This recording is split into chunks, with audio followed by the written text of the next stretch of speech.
Hello friends, welcome to MK study point channel. दोस्तों, हमने वायुमंडल टॉपिक स्टार्ट किया था और वायुमंडल के टॉपिक में जो बहुत ज़्यादा इंपॉर्टेंट गैसें हैं, हमने उन गैसों को प्रीवियस वीडियो में अच्छे से डिस्कस किया है और बताया है।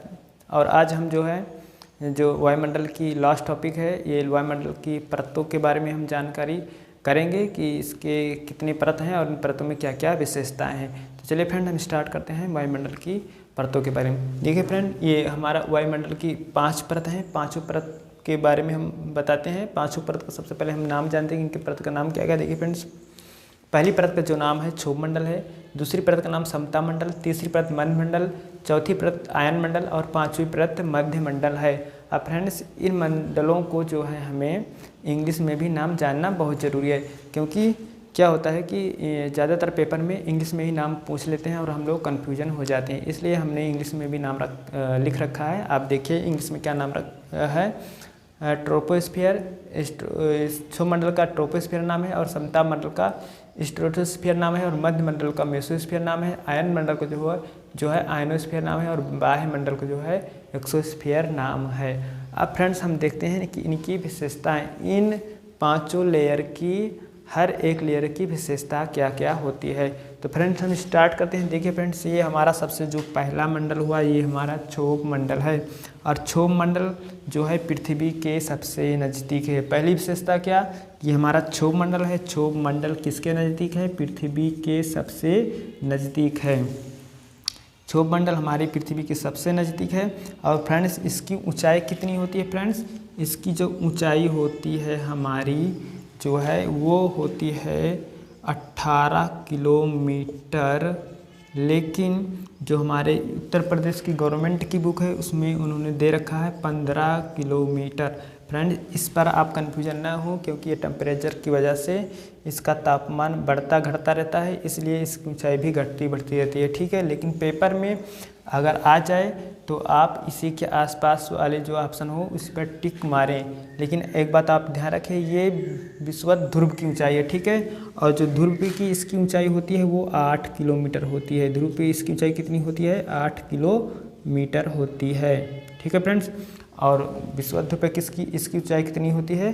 15 किलोमीटर से 18 किलोमीटर तक। अब देखिए फ्रेंड्स, इसकी जो विशेषताएँ हैं वो हम जानते हैं। देखिए फ्रेंड्स, जो क्षोभ मंडल की विशेषताएँ हैं, इसे हम जो है देखिए फ्रेंड, जो क्षोभ मंडल की विशेषताएं हैं इसमें हम यह देखते हैं कि इसमें मौसमी घटनाएं बहुत होती हैं। क्या होती हैं? मौसमी घटनाएं होती हैं। इसमें मौसमी घटनाएं होती हैं। मौसमी घटनाओं में जैसे बादल का गरजना या बरसात होना या पेड़ पौधों का गिरना, ठीक है, आंधी तूफान, ये सब सारी घटनाएं जो है क्षोभ मंडल में ही उपस्थित होती हैं। और इसी मौसमी घटनाओं की वजह से फ्रेंड्स जो है क्षोभ मंडल को हम एक और नाम से जानते हैं, जिसे हम बोलते हैं संवहन मंडल। अब आपको पता हो गया कि संवहन मंडल क्यों कहते हैं इसे, क्योंकि इसमें मौसमी घटनाएं होती हैं। ठीक है फ्रेंड्स, अब देखिए फ्रेंड्स, इसमें दूसरी जो विशेषता है कि यह जैसे जैसे हम ऊपर जाते हैं, मान लो हम 1 किलोमीटर ऊपर गए तो इसका जो टेम्परेचर है, तापमान जो है 6.5 डिग्री सेल्सियस कम हो जाता है। इसी टेम्परेचर की कम होने की वजह से इसको हम एक दूसरे नाम से भी जानते हैं, जिससे हम परिवर्तन मंडल कहते हैं। क्या कहते हैं? परिवर्तन मंडल कहते हैं। ठीक है फ्रेंड्स, अब आप जान गए कि फ्रेंड्स इस क्षोभ मंडल को हम संवहन मंडल कहते हैं। संवहन मंडल क्यों कहते हैं? क्योंकि मौसमी घटनाएं यहाँ पे होती हैं। और इस मंडल को हम परिवर्तन मंडल क्यों कहते हैं? क्योंकि यह 6.5 डिग्री सेल्सियस तापमान ऊंचाई जाने पर घट जाता है, इसलिए हमको परिवर्तन मंडल कहते हैं। और इसको फ्रेंड्स अधोमंडल के भी नाम से जाना जाता है। ठीक है फ्रेंड्स, क्षोभ मंडल के 3 नाम, अधोमंडल, क्षोभ मंडल, संवहन मंडल और परिवर्तन मंडल। यह पृथ्वी के सबसे नज़दीक मंडल है। अब फ्रेंड्स, हमने क्षोभ मंडल के बारे में जो इम्पोर्टेंट है वो जान गए। अब हम समताप मंडल के बारे में जानते हैं। सबसे पहले देखते हैं समताप मंडल की ऊंचाई कितनी होती है। तो समताप मंडल की ऊंचाई जो होती है फ्रेंड्स वो 20 किलोमीटर, क्योंकि इसका टेम्परेचर घटता बढ़ता है, इसलिए हम 20 किलोमीटर लेके चलते हैं। ठीक है, 20 किलोमीटर से 50 किलोमीटर तक इसकी ऊंचाई होती है। अब हम समताप मंडल की ऊंचाई जान गए कि समताप मंडल की ऊंचाई 20 किलोमीटर से 50 किलोमीटर होती है। समताप मंडल में 3-4 चीज़ें बहुत ज़रूरी है जो ध्यान रखना है। समताप मंडल की जो निचली सतह होती है यह हमारे वायुयान को उड़ाने में बहुत सही वातावरण होता है। यह वायुयान जो होता है इसी में उड़ाया वायुयान यहीं पे उड़ाया जाता है, वायुयान जो है समताप मंडल में ही उड़ाया जाता है। ठीक है फ्रेंड्स, अब हम देखते हैं कि जो है इस समताप मंडल को एक और नाम से जानते हैं जिसे हम आदर्श मंडल कहते हैं। क्या? आदर्श मंडल के नाम से भी इसे जानते हैं। वो आदर्श मंडल के नाम से क्यों जानते हैं? क्योंकि यहाँ पे मौसमी घटनाएं कोई होती नहीं है, क्योंकि हमें मौसमी घटनाएं नहीं होती हैं, इसलिए हम इसे आदर्श मंडल के नाम से जानते हैं, समताप मंडल को। ठीक है फ्रेंड्स, और इसकी जो ऊपरी सतह होती है फ्रेंड्स, यहीं पे हमारा ओजोन मतलब O3 पाया जाता है, ओजोन गैस पाया जाता है, जो बहुत हानिकारक किरणें जो होती हैं सूर्य के प्रकाश से आती हैं, वो हमारी जो पराबैंगनी किरणें होती हैं, यही O3 ओजोन जो है 93 से 99% जो है ऑब्जर्व कर लेती हैं और यह पृथ्वी तक पहुंचने नहीं देती। ठीक है, ओजोन लेयर की ऊंचाई लगभग जो है फ्रेंड्स देखा जाए तो यह 10 से 50 किलोमीटर से स्टार्ट हो जाती है, लेकिन 99% या 91% जो है यह समताप मंडल में ही ज़्यादा पाई जाती है।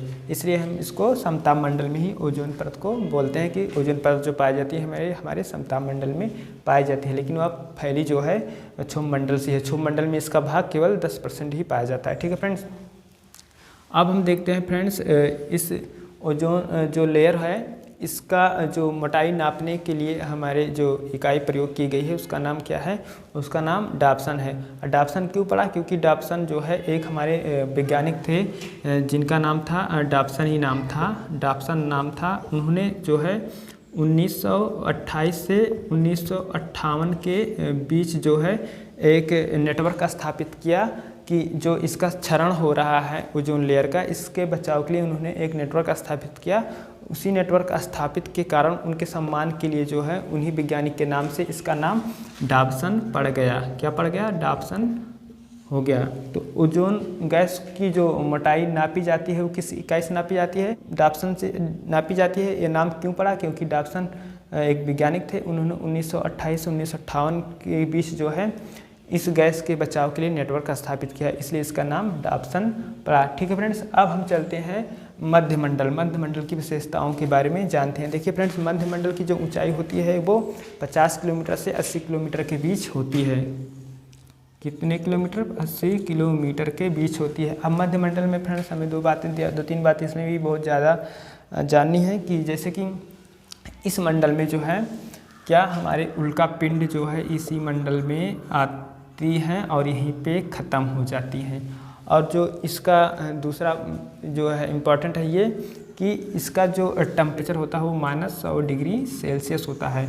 अब फ्रेंड्स देखिए, जो उल्का पिंड होती है, जब हमारे ब्रह्मांड पढ़ाएंगे उसमें बताएंगे जो ब्रह्मांड से जो हमारे पत्थर के कुछ टुकड़े हैं जो टूटती हैं वहाँ से, तो वो वायु से घर्षण करके जलने लगती हैं और जलकर आती हैं, तो यहीं पे जो है ये राख हो जाती हैं। ये पृथ्वी के नीचे ये पृथ्वी तक नहीं पहुँच पाती हैं, जिससे हमें इससे सुरक्षा मिल जाती है। अब देखिए फ्रेंड्स, अब हम चलते हैं आयन मंडल। अब देखिए फ्रेंड्स, अब हम चलते हैं अपने आयन मंडल की तरफ। आयन मंडल की जो ऊंचाई है फ्रेंड्स, ये जो पाई जाती है आयन मंडल की जो ऊंचाई है फ्रेंड्स वो पाई जाती है 80 से 640 किलोमीटर तक। कितनी ऊंचाई पाई जाती है फ्रेंड्स?